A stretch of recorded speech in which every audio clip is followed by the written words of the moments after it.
Welcome to Fantasy Football Today Dynasty. I am your host, Heath Cummings, joined today for I think the second time, Jeff Blaylock. Jeff, welcome back on the show. Just to remind everybody where they can find your work and what you've been working on. Yeah, well, thanks for having me on again, Heath. I always love chatting football with you. Folks can find me at Football Guys, where I do Dynasty content, regular season content. I'm a Dynasty ranker. And with my colleague Josh Falsing, we look into our crystal footballs every week to find next month's Dynasty waiver darlings today, so you can pick them up for cheap. You can also find me at my podcast, Dynasty Compass, the website dynastycompass.com, on YouTube, and wherever fine podcasts are streamed. Well, I hope earlier this season you said every single backup quarterback, because all the quarterbacks are going to get hurt, because that's kind of where we are. I was looking in CBS scoring, which is 6 points per pass touchdown. We had 6 quarterbacks that scored 20 fantasy points this week. One of them got benched. So yeah, things are looking great in the fantasy football world. Good luck. I've had such a roller coaster this morning because I woke up at 8 o'clock. I checked and I was the first man out in the Scott Fishbowl playoffs. 30 minutes later, I go back to check to see how everybody else at CBS did, and they almost all made it except for Dan. Maybe Dan made it too. I don't know. I think everybody, I'm salty. And I was the second to last person in. I thought I made it. And I just checked again and I'm back to the first man out. So I'm not going to look again. It was a rough season. A lot of injuries, whatever. On today's show, we're going to start with another pain point for me, what to do with Drake London, as well as sorting out the Bucs backfield, and then we will have some dynasty buys for you. But first, so last week we did a one-man mailbag, Jeff, and the first of our 3 questions to start this show is, what do we do with Drake London? The reason I bring up the mailbag from last week is I started last week's show with what to do with Garrett Wilson. Maybe unsurprisingly, I have a 14-team dynasty league that is second in points scored with both Drake London and Garrett Wilson. Fun times this fantasy football season. If you're a true contender and you just lost London at least for a week, I think it's probably going to be longer than that. What are you doing?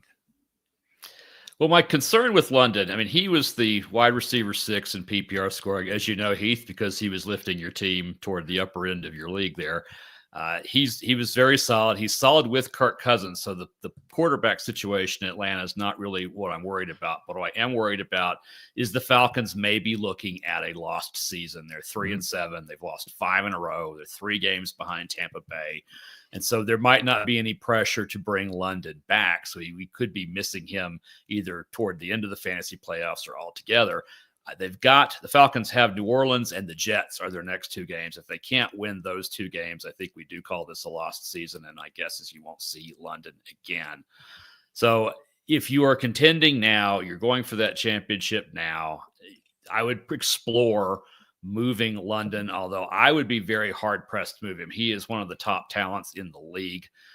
If I'm looking to trade him, I'm looking for immediate wide receiver 1 or running back 1 level production and nothing less than that. Don't be desperate. You don't act out of desperation. You make the move if the value is there. Otherwise, you rely on your bench strength and who else has gotten you to the top of your standings to see if he can carry you through. So only make that deal if it makes sense. So a couple of guys, I want to throw some names out there. I got 4 guys that are a couple years older than London. And I think either wide receiver 2s or high-end wide receiver 1s rest of season. The first one, or wide receiver, 1s or high-end 2s. The first one I think is CD Lamb. Because, and again, when I'm saying these names, I want to give you 4. Some of these are probably higher than London in cost. Some of them are lower. But in most people's leagues, you're only going to have a shot at one of these guys. You got to go see which of these wide receivers is on a team that's not in it, because those are the only people that are trading for Drake London this morning. I've got Lamb at wide receiver 5 right now in my dynasty rankings. I've got London at wide receiver 9. What do you think you could get a deal done for Lamb? And what do you think that costs to move London for Lamb if Lamb is on a team that's already out of it? Yeah, I have Lamb at 4 and London at 7. So in my mind, it's going to take a little bit of extra, which you would kind of have to hold your nose if you want to pay with London and a draft pick, maybe love to get away with just a third round there. But if you're desperate, it might be a second round to get someone like CeeDee Lamb. But then CeeDee Lamb, you still have a cornerstone player that can carry you for years. Probably better off than whatever that second or third round pick was going to be. So to me, that's a move I'd make if I could to get someone like Lamb. As you say, he is slightly above London in my rankings, but that's close enough to me. They're basically the same player. And, the Cowboys offense, as it showed last night, still capable of doing a lot of great things. Even if the defense actually shows up and stops people, they still put a lot of balls into the end zone. Justin Jefferson, another guy who's a couple years older than London, but doesn't really look like a fantasy wide receiver right now, number one, because of J.J. McCarthy. Is that just a stay away if you're a contender for the rest of this year, or do you have some hope that things will get better for Jefferson? I wouldn't make the move for Jefferson this season if I'm a contender. I'm just not sure that I'm going to get the kind of production that I'm looking for. If I acquire Jefferson, it isn't because I'm sending London away. I would keep London and try to find some other option, and then just consider Jefferson to be either my wide receiver 2 or my wide receiver 3. So if he's anything better than that, that's great. But to me, Jefferson's not somebody I'd send London for. Two guys who I think we all expect or hope will be better than Jefferson rest of season, but are lower in the dynasty rankings, but that same similar age. Nico Collins, Jalen Waddle. These are guys that I think you could get something with them for Drake London potentially if they're on a team. And Nico might be, because earlier in the season wasn't very good for him. Waddle, same thing. Earlier in the season wasn't very good. I think both those guys are top 12 wide receivers rest of season. Both those guys have a nice extended runway. And both those guys, you could probably get at least a second with them for Drake London. Let's get to question number 2, because question number 1 was actually 7 questions. What do you think? We got a hope that Bucky Irving's coming back this week. Obviously, people who have Sean Tucker on their bench are hoping not, because they'd like to actually start him for one of these good games. What do you think the Bucs backfield looks like rest of season? Let's assume Bucky's back this week. Yeah, I assume Bucky's back and takes the lead as soon as he's capable of that and shows any sort of a hot hand. We know that from that point, the hot hand's going to take that second role. We know Tucker, of course, had a huge game this past week. He's had huge games before and then promptly vanished. So I wouldn't be trying to chase this week's production next week. I think last year he had one of those kind of games. He had 17 touches, 192 yards, 2 touchdowns. Next 4 games combined, 18 touches, 80 yards, 1 touchdown, which is respectable, but certainly not what you're looking for if you plug Tucker in as one of your top stars. As he's a flex play, that's still great. When I'm looking at Rachaad White, I would be a little worried if he were a weekly starter for me. I think he's still in flex territory. He's still the passing down back. But Tucker did have as many targets as he did this week, Tucker having the hotter hand.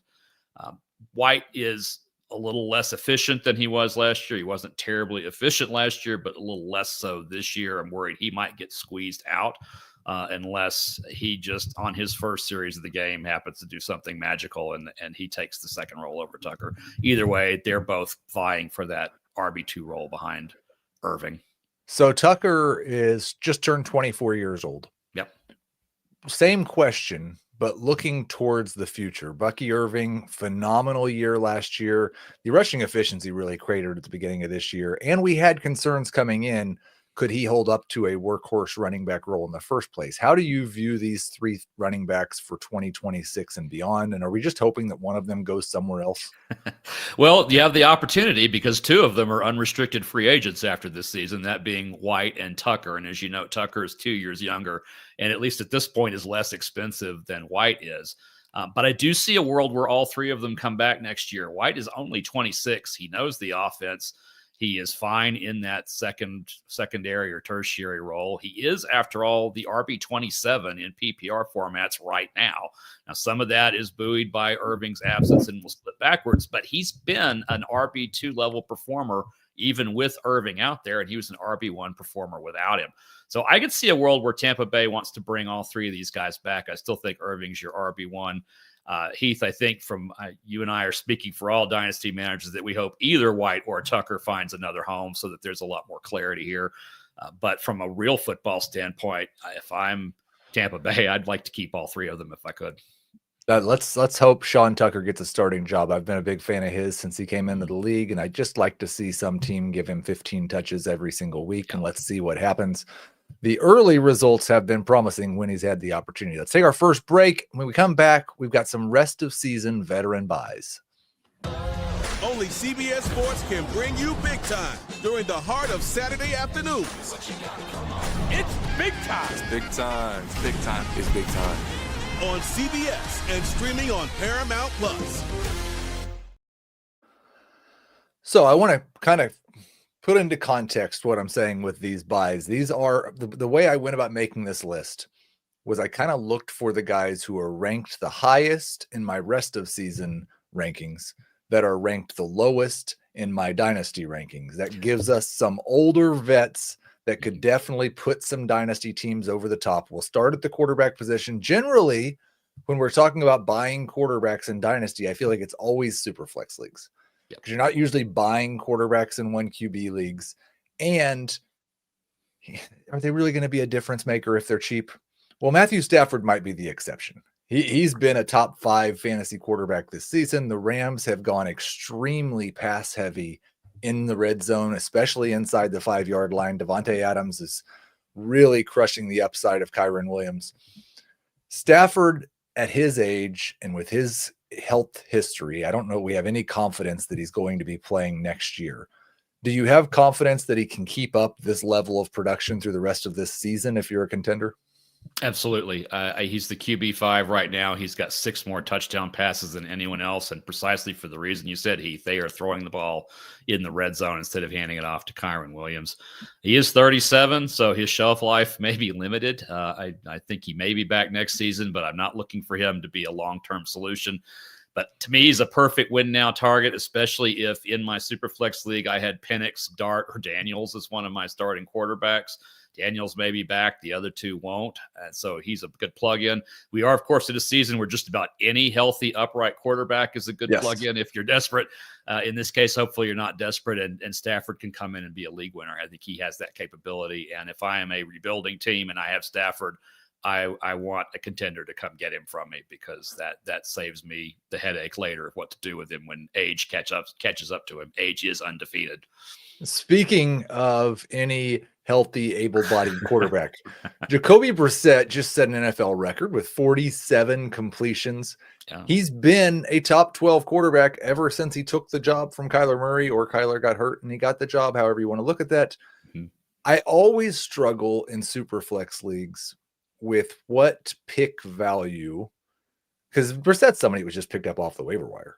Like, what pick value, if I'm a contending team, to pay for a quarterback like a Jacoby Brissett, who, and even like a Marcus Mariota to a slightly lesser degree, who I think could be a high-end QB2 or better rest of season, and I don't know if they'll ever start again.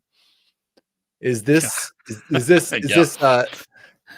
it's hard to get people to move in a Superflex league with a 3rd-round pick. So how aggressive are you willing to be with someone like Brissett if you just gave those names? Let's say you've got an 8-3 team, but now you have 1 quarterback. How aggressive are you willing to be for Brissett? I think you have to be pretty aggressive, although I would try other places first. I think Brissett's a little bit farther down on that list for me, but specifically for what you said, Heath. He may only start maybe 1 more game this season. If Kyler Murray comes back, Kyler Murray may once again take over the starting role, and then you've just spent a draft pick or some players on somebody who sits on your bench. Brissett to me is a great kind of QB2 in Superflex when he's starting, but I'd much rather him be my QB3 if I could get there, so that if he's not starting or he's struggling, then it's not costing me. But as you get more desperate toward the end, if you're down to that 1 quarterback, if you're having to start someone like, Dylan Gabriel or Shedeur Sanders, then Brissett is definitely an upgrade over that. I don't know that a QB3. I don't know that a third round pick does it, especially when a team who has Brissett knows that you're over a barrel. It's probably going to be a 2. You're going to have to overpay for this. It's not going to be the most pleasant trading experience, but if this is what you need, then that's what you do. Otherwise, you have to, circle your wagons and wait till next season when your other quarterback who's been on IR for weeks is healthy again.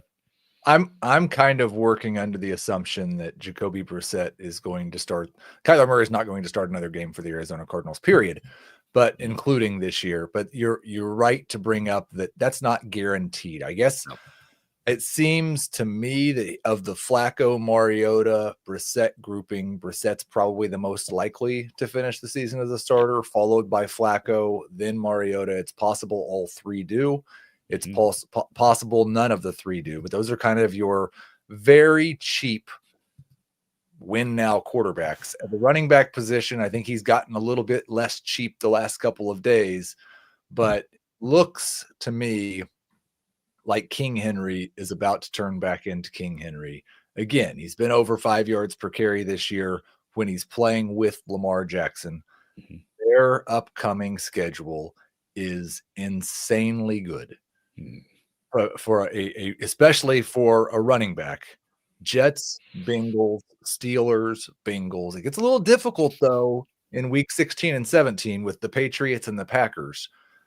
When you're looking at buying vets, are you looking at playoff schedule at this point more so than what they're going to have for the next couple of weeks? And is Henry the type of guy that you think could be an RB1 in the fantasy playoffs? I think it's very smart to be looking at the playoff schedule if you feel really confident that you're on your way into the playoffs. If you're still fighting, I think you've got to get there first, and then you worry about what happens in week 16 and 17. Henry, of course, could be a league winner, at any point. I think we just need to recognize we're not getting last year's King Henry, even if he does turn back into King Henry. He's averaging 8 fantasy points fewer per game than he was last year, which in almost any other setting when we're talking about a running back means he's on your bench. But in this case, it happens to be Derrick Henry, and he could go for 100 yards at any moment, and he's got some juicy matchups coming up. So I expect he'll do quite well for a few weeks, and then at that point, week 16, week 17, if you're in the playoffs, anything can happen. He could still have great games against those teams. We may look at weather situations where all you could do is run the ball. There's a lot of things that can happen in there once you get to the playoffs. But age is undefeated. At some point, it's going to come for Derrick Henry, but sometimes it takes its time, and this may be one of those times that the King keeps his reign for at least the rest of this season. Is he worth a pair of seconds if you're a true contender? So you're looking at somewhere in the last 4 picks, most likely this year, and then, of course, who knows in 2027. But would you give up a 2026 and 2027 second for Derrick Henry? I would very strongly consider that if that's what I really needed to put me over the top. There's just not a lot of RB1 types who can explode that are out there on the market. They're all going to cost you something. Just recognize that Derrick Henry is not going to be your starting running back 3 years from now. So you are acquiring a rental, a short-term asset. But if that wins you a championship, then that was very, very much worth it. So I've never heard anybody. He's worth it. I've never heard anybody who won a championship regret the picks that they had to pay to get it. No. Like flags fly forever. The cheaper option I had was Rico Dowdle, and kind of a complicated last few games for Rico Dowdle. Obviously, we had the incredible stretch when Chuba Hubbard was out. Chuba came back. It was frustrating for a couple of weeks. Rico's taken over the backfield now again. But the rushing efficiency has cratered. His schedule looking forward is just flat out not good. The 49ers this week, I think that's a pretty good matchup. Then Rams, bye, Saints, Tampa, Seattle. I think some people probably look at Rico Dowdle as, well, that guy is maybe just a cheap rental who could be awesome and win me a championship. Is this more of a, if you're not contending, try to sell somebody else on that? I would, if I were not contending and I have Rico Dowdle, I am looking to sell him as high as I can. He's the RB10 on the season.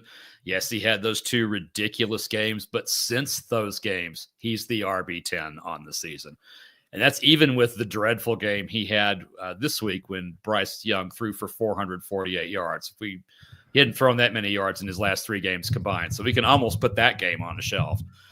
Dowdle is clearly the RB1 there. The team is hot. They're competitive. They have a chance for a playoff spot. If I'm a contender and I have him, I'm happy.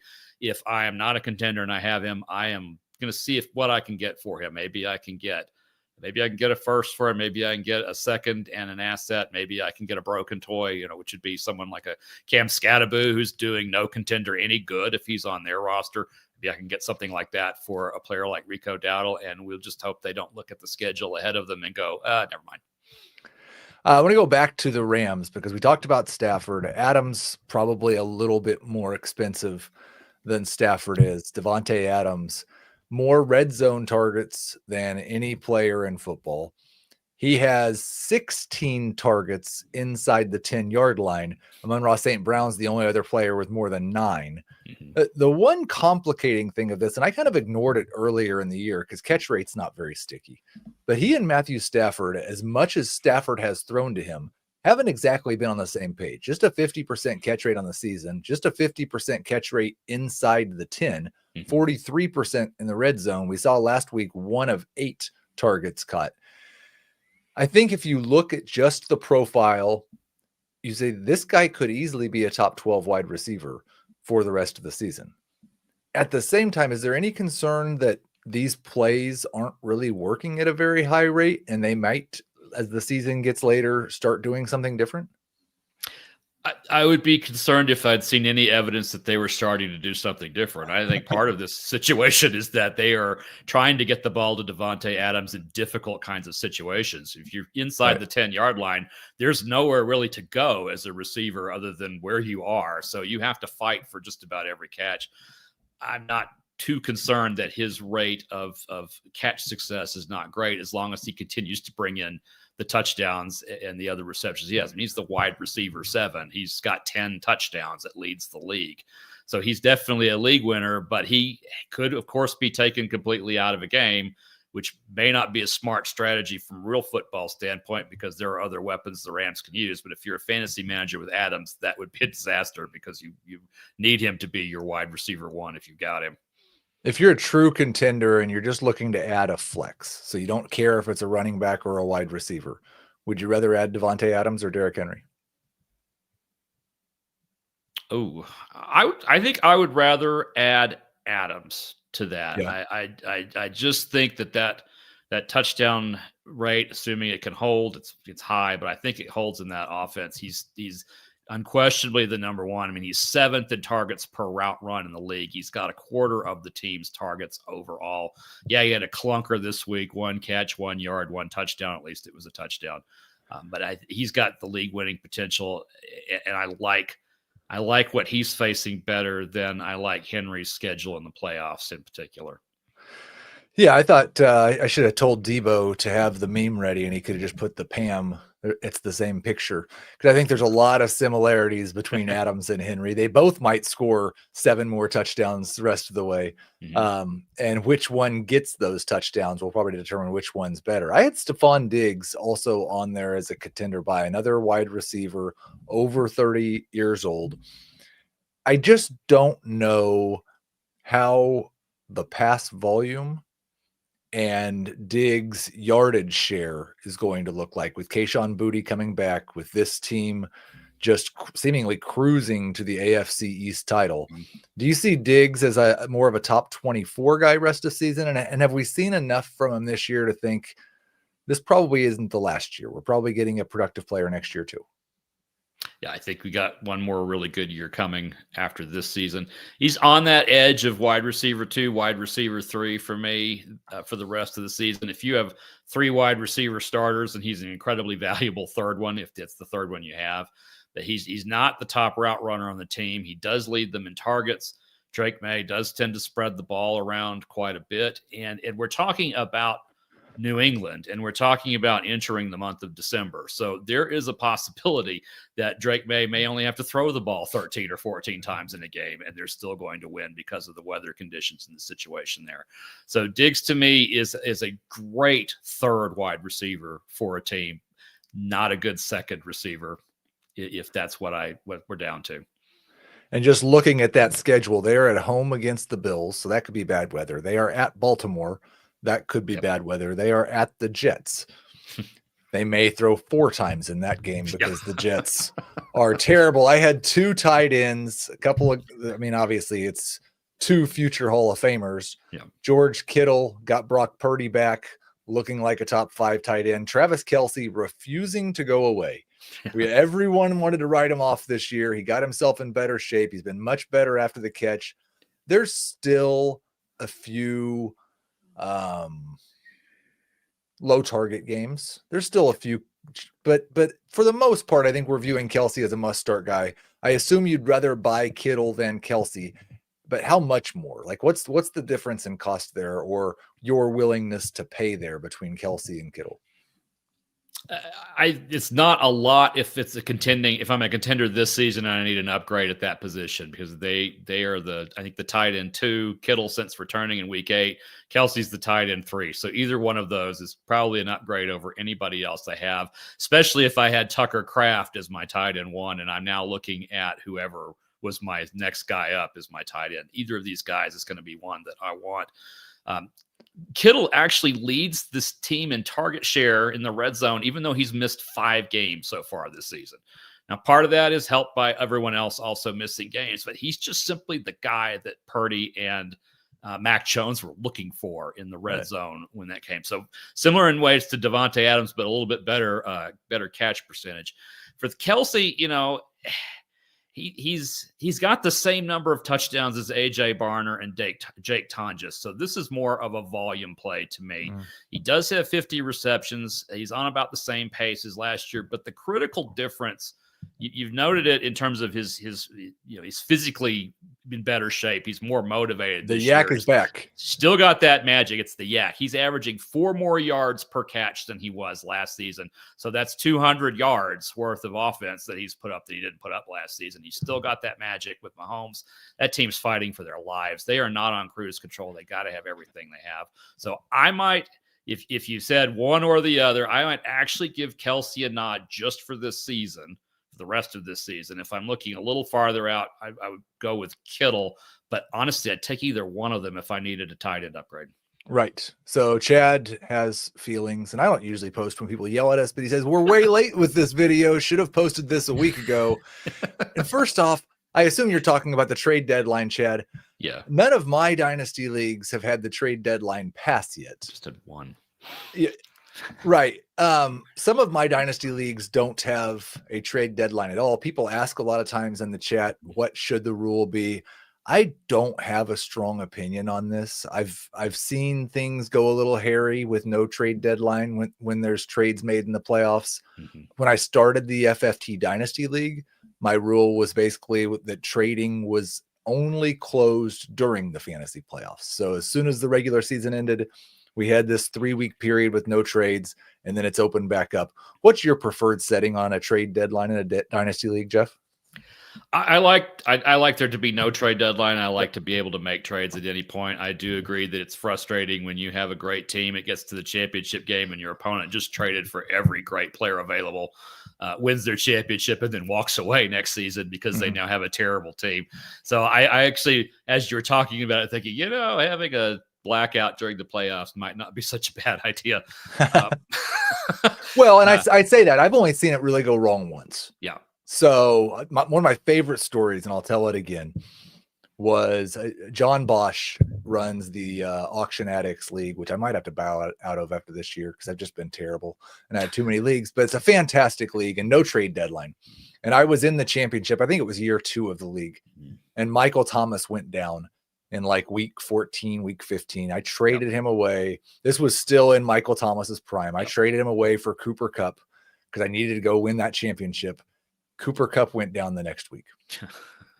And it was just like the worst feeling of my life, except the next year was Cooper Kupp's elite season and Michael Thomas just completely disappeared. So the trade worked out. Yeah, it worked out, just not in year 1. Just a reminder to all of you that don't get mad about the trades people make, because we don't actually know what they're going to look like a year from now anyways. Let's take our second break. When we come back, we've got some rebuilder buys. This is European soccer's biggest stage. Written in the stars! What a difference she has made! The question is, can you handle it? The crowd here feels electric. Stream every match of the UEFA Women's Champions League on Paramount Plus. You know what? We like to let everybody know the truth. So Chad, still in the chat. I wasn't yelling. Sorry, my caps lock was on. All good, Chad. All good, Chad. It happens to all of us. I did want to highlight one question from Ben because I thought it was a really good one. Then we'll get into the rebuilder buys. Ben asks, Alec Pierce or Quentin Johnston, rest of season and next season? Good luck with this one, Jeff. Okay. Ben, it's going to depend on what you really need here. If you're looking for a ceiling play and are willing to risk a 0 or something really low, then Alec Pierce to me is kind of that guy. He either catches a 46-yard pass for a touchdown or he catches nothing. Johnston also is kind of capable of catching nothing. He's done that before. He does occasionally have ejecto mitts and can't catch the ball when it comes to him. But I do prefer his overall situation in Los Angeles with Justin Herbert and with that offense for a going forward standpoint. But if it's ceiling, if I want to roll the dice and I'm looking for somebody who can haul down a 60-yard catch at any given moment, then Pierce is going to be that guy. And that's tough for me to say. Pierce over Johnson as a TCU guy. Go Frogs. Quentin Johnston, of course, a Horned Frog. But yeah, ceiling play, Pierce, floor play, Johnston. I have Johnston rest of season and in Dynasty rankings higher, but I have absolutely zero confidence. That's why I let Jeff answer the question. My favorite thing about this show is I just get to ask questions and no accountability. Okay, some rebuilder buys. First, some rebuilder questions. Would you rather have a 2027 first or a 2026 first? If you asked me that question 3 months ago, it would have been 2027 with no discussion, hands down, that's that. At this point, I like some of what I'm seeing in the mix of talent in 2026. So now the answer to that question is it depends on where I am in my rebuilding process. If I'm still fairly early in that process, I'm just starting it, then I want the 2027s. If I feel like I'm on the cusp of being a competitive team again, then I would rather have the 2026s. You've got a decent mix of talent. You've got Mendoza, Moore, and Simpson at quarterback. You've got Love, Coleman, and Simpson at running back. You got Tyson, Tate, and Bernard at wide receiver. All those guys figure to be first-round picks, assuming that they all come out. In 27, you've got a stacked wide receiver class. You've got decent quarterback depth. You've got nothing at this point to be excited about at running back. So for me, it's where am I in the process? I will say I have a rebuilding team that's early in the process and have this season managed to put together 3 26s, 4 27s, and 2 28s from a first-round standpoint. So that is going to be a complete roster turnover over the next 3 years, and I'm going to be patient about it. If I were more like a 5 and 6 team who just needed a couple of pieces, go ahead and give me those 26s. Let me see if I can get this done next year. I'll say the other thing that really matters to me, and I think I said this earlier this year, but if it's an early 2026 versus a 2027, give me the early 2026. Yep. If it's a contender who I think's picking in the last 4, I don't care where my team is. I want the 2027 just because it might turn into a better pick. I'm not super excited about the depth of this 2026 draft class, whether or not we get good players or not. I think a really important question for contenders, what are we getting from Jayden Daniels after he gets healthy? Just one other quick point on the picks. A 2027 pick, you have a much longer runway to turn that into some other player in a trade than you do a 2026. So there is also that aspect of it. Jayden Daniels, he's my QB4 in Dynasty. I don't expect any ill effects to his non-throwing elbow. I expect him to be complete elite rushing. I think all systems go. It's a good offense there. He gets to play the Dallas Cowboys twice a year. I mean, that by itself is worth something. So I believe we get the Jayden Daniels we've come to love as a top 5 quarterback in 2026. I think that makes him one of the best rebuilding targets if you can get him from a team that's contending and desperate for help anywhere. Speaking of desperate, is there any hope for Cam Ward or J.J. McCarthy, or are we writing them off already? There's always hope, Heath. There's always hope. Ward, he plays on a bad offense, and he was rushed into a starting role that he wasn't ready for. But what I've noticed in just watching clips of him, watching the tape of him, is that he's gotten some improvements in some very fundamental things that aren't showing up in the box score. Like his footwork is better. He's more comfortable with a 3-step drop versus some other form of a drop back. He's seemingly more comfortable making his reads. And he's, of course, not surrounded by a whole lot of receiving talent. I mean, you've got A.M. Manor and DK as your top 2 wide receivers. That's going to be tough for any quarterback to navigate, especially, rookie quarterback. So it hasn't turned into QB1 production, and it may not. I mean, he may be mired as a mid QB2 forever, but in Superflex, I take that anytime I can get it. He's a buy low target for me. If I can get him for a third and a bench player, great. Second, if he comes with another player, or if I know my second is going to be at the very back of the second round, that to me is basically a third round, and I'm going to treat them as the same. So Ward to me is somebody to go for. Now, McCarthy, we have less tape to look at, even though it's his second year. He's being graded as though he's a year 2 starter. He started 5 games in his career, and they weren't even in a row. He's had 2 good quarters, and that's really about it. He's been wildly inaccurate. He's making ill-advised throws. I've never played quarterback at any kind of a level where it's a fast game, but it looks to me like the game is coming too fast at him. That's something that's going to take some time to get into his mental place to slow that game down. If I have him, I'm keeping him. I'm going to have faith in Kevin O'Connell and faith that this is going to be an improved process, an improved J.J. McCarthy going forward. I don't know that I'm going to buy him, though, unless I can get him for really, really cheap. I don't want to spend draft capital on him, for example, no matter where I am in the contender, non-contender spectrum. I don't want to risk future assets for him. But if I can get him for fairly cheap, I'd certainly think about it. Okay. That I don't have any rebuild or buys at the running back position, because if you're rebuilding, I don't really think you should be buying running backs. Pick up backups off the waiver wire when they show up. But other than that, don't worry about the position until you're trying to win. At the wide receiver position, how many wide receivers right now in Dynasty do you value more than Malik Nabers? None. He's my wide receiver 1. I would go all in on him. He's an elite talent on an ascending offense when everyone's healthy.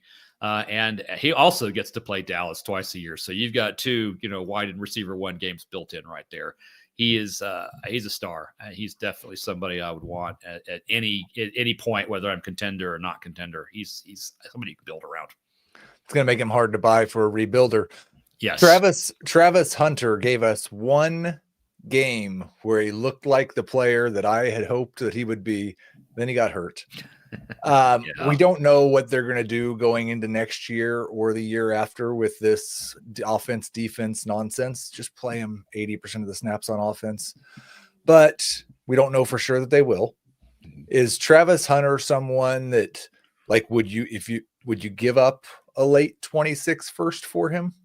No, I would not. He's someone I don't have now. I thought he was risky coming out of college earlier this season for the reasons you said. We don't know what his split was going to be, offense, defense. We weren't sure about his durability. We weren't sure if he's going to become more of a gadget player who has a set package of plays and he gets his 10 routes, or if he's going to be more of a wide receiver. And on top of all of that, I have doubts as to whether Trevor Lawrence can actually support 2 wide receivers.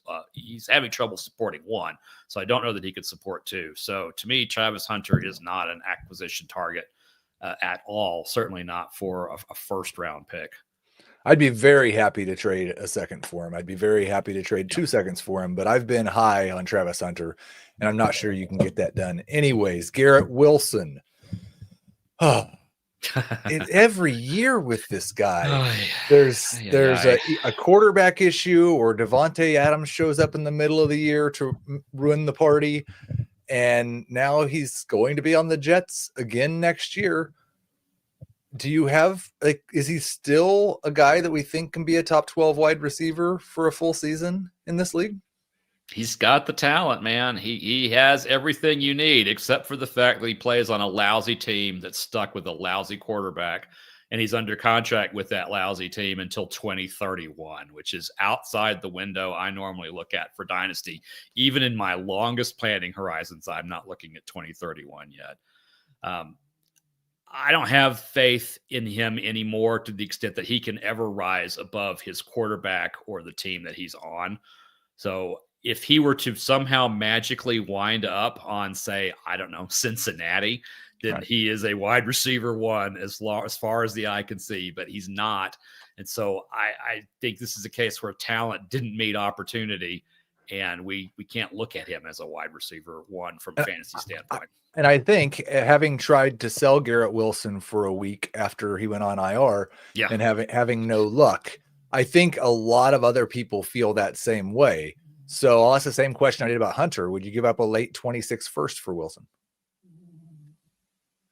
No, I would not. I don't like this. I don't like the situation at the Jets generally.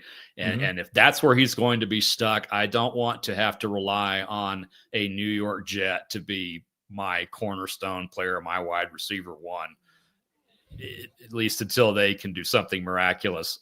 And I don't know what that is as long as Woody Johnson's still the owner of that team. I saw Christian in the chat said he's an easy sell. Well, he's not.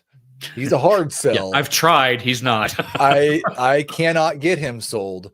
So Colston Loveland, if Cole Kmet isn't there, he's already a starting tight end. Yep. Has he shown us enough that we should be trying to buy this offseason, expecting elite production in the future? I think if we hadn't been spoiled by Brock Bowers, Trey McBride, and Sam Laporta over the last 3 years, then we would all still have our dynasty mindset that it takes 2 or 3 years for a tight end to really develop in this league. Yep.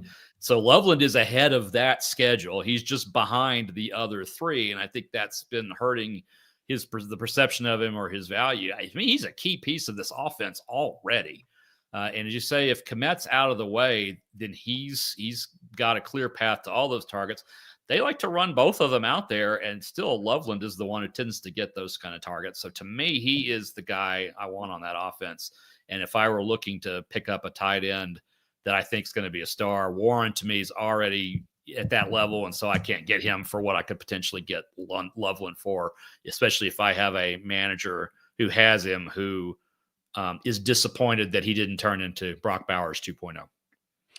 And I hope that we go into next year and the top 3 targets are just clearly Rome Odunze, Luther Bird, and Colston Loveland. I'm not feeling super confident at this point that's going to be the case, but I do think it also, we talked about this a couple of weeks ago, but it brings up an interesting question because you mentioned Bowers. I mean, Warren this year, Fannon's been a lot better this year. Gadsden's been a lot better this year. I think people are starting to question whether we're supposed to be patient with tight ends. And that'll be interesting to see that kind of come to fruition the next couple of years. But I'm still buying on Loveland as well. One more question for you. Is there another rookie who's not broken out yet who you're looking to buy? Yes, and ironically, you just named him. Luther Burden III is the one that I'm looking at. He's the wide receiver 80 at the moment. 19 catches, 250 or so yards, and a touchdown. And he had a big game against Dallas early. Well, I mean, who hasn't had a big game against Dallas? But he had that big game against Dallas in week 3. He's been quiet since. Olamide Zaccheaus, who I was high on coming into the season because I figured it would take time for Burden to develop into that role. Zaccheaus isn't getting it done in the slot. He's dropping too many passes, so we're waiting to see Burden grow in. He's been he being Burden, over 40% snap share the last 2 weeks. He finally outsnapped Zaccheaus this past week, 6 catches, 78 yards. So I see some growth and some development there that's very positive. It seems accepting and getting into that role. It's just taken a little time. So rookie receiver running in a complicated offense with talent that's been there for a while already. So to me, he is a very good acquisition candidate, specifically because he hasn't lived up to expectations to this point. But I see a star there. Not a wide receiver 1 kind of a star, but a wide receiver 2 kind of a star. I tried last week to trade DeAndre Swift to a contender for Luther Burden and got laughed at. But I think there's some leagues where you can get that done. So see if you can give a contender some help if they got Burden on their bench. And if you could pry him away, you'll have a starter next year and feel really good about it. Jeff, thank you so much for being here today. Tell everybody one more time where they can find you. You can find me over at Football Guys doing Dynasty stuff over there, including rankings. And then I have my own podcast, Dynasty Compass, which you can find at dynastycompass.com. We do a lot of strategy talk about the fundamentals of how an effective and winning manager thinks about Dynasty, how you approach Dynasty over a multi-year arc. And so that is the focus of that show. You can find that on YouTube and wherever fine podcasts are streamed. Thank you, Jeff. Thank you to Debo for making everything work today. Thank you to everybody who was active in the chat. We will talk to you next Tuesday.